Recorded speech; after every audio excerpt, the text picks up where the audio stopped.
निकल गेलो जानिए से निकल गेलो जानिए जे दिल में बने रही यही मकान ये जे दिल में बने रही यही मकान ये पूरा दिल से निकल गेलो जानिए पूरा दिल से निकल गेलो जानिए। मां सरस्वती रिकॉर्डिंग स्टूडियो।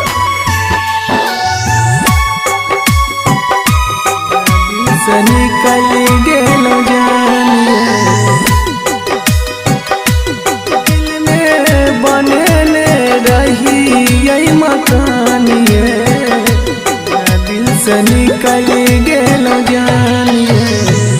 बहन कमेमान आए जान जिंदगी में लो जाई छी किरायादार जेना छोड़िया छोड़ी का गेलो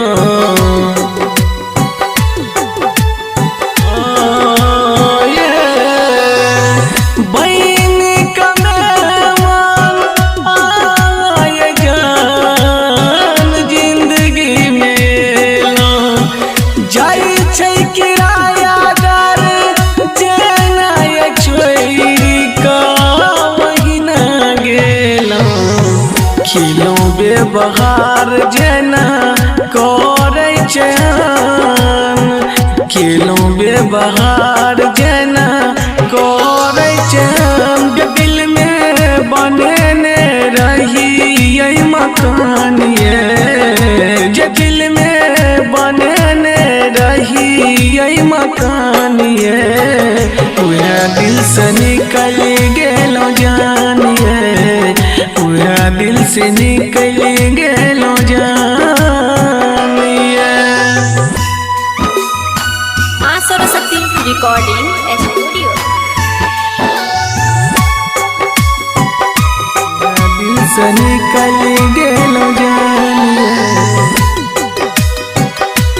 दिल में बने रही यही मकान ये दिल से निकल गेलो जानिए।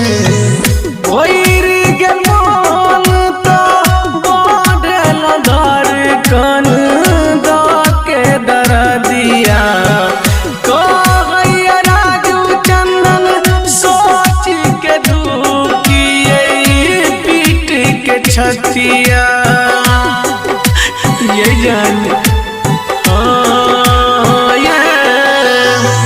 भर गेल मन तो बढ़ल धड़कन के दर्दिया कहैया मुकेश दीवाना सोच के दुख कनी बुझियो न बतिया मन ली अपन हाके क गेलो बिरान मन ली अपन हाके क गेलो बिरान जे दिल में बने रही यही मकान ये जे दिल में बने रही यही मकान ये पूरा दिल से निकल गेलो जानिए पूरा दिल से निकल गेलो जानिए से निकल गेलो जानिए।